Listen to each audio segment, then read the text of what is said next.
Hello everyone, welcome back to our channel जी के ज़रूरी है। आज हम आपके लिए लेके आए हैं अपनी टॉप 100 पॉलिटी PYQ सीरीज़ का पार्ट 9, जिसमें हम टॉपिक कवर करने वाले हैं citizenship, fundamental rights and fundamental duties और DPSP। तो आइए वीडियो को स्टार्ट करते हैं।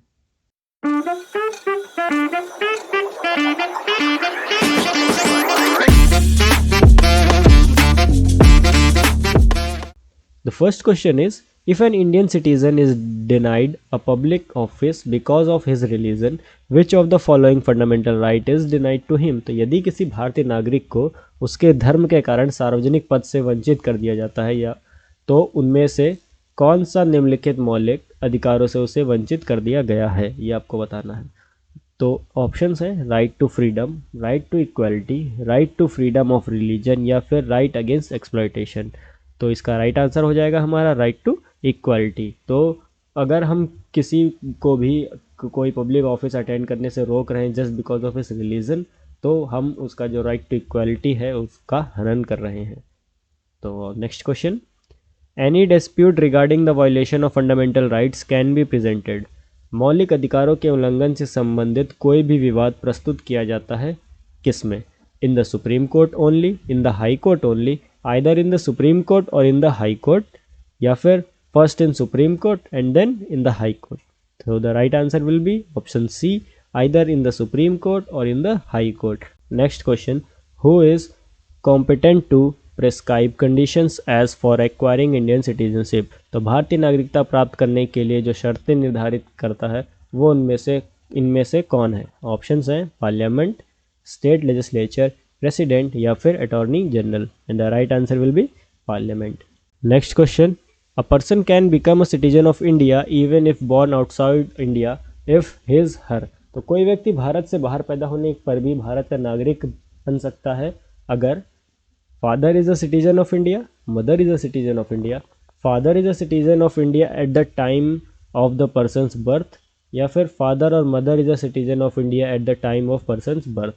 तो आपका जो राइट आंसर हो जाएगा वो हो जाएगा ऑप्शन डी, फादर और mother is a Indian citizen at the time of persons birth. तो किसी का बर्थ अगर इंडिया के बाहर भी हुआ है पर उस समय उसका फादर और आइदर मदर इंडिया के सिटीजन थे, तो वो पर्सन भी एलिजिबल है इंडिया का सिटीजन बनने के। Next question, the total number of fundamental duties mentioned in constitution is. तो इंडियन कॉन्स्टिट्यूशन में कितनी फंडामेंटल ड्यूटीज मेंशन है ये आपको बताना है। ऑप्शंस हैं 9, 10, 11, 12 and the right answer will be 11। Next question, which one of the following is a human right as well as a fundamental right under the constitution of India. तो भारतीय संविधान का कौन सा ऐसा फंडामेंटल राइट है जो कि ह्यूमन राइट भी है और फंडामेंटल राइट है हमारे इंडियन कॉन्स्टिट्यूशन में? ऑप्शंस है right to information, right to work, right to education and right to religion, and the right answer is right to education. Which part of the constitution deals with the directive principle of state policy. तो भारतीय संविधान का कौन सा भाग राज्य की नीति निर्देशक सिद्धांतों से संबंधित है?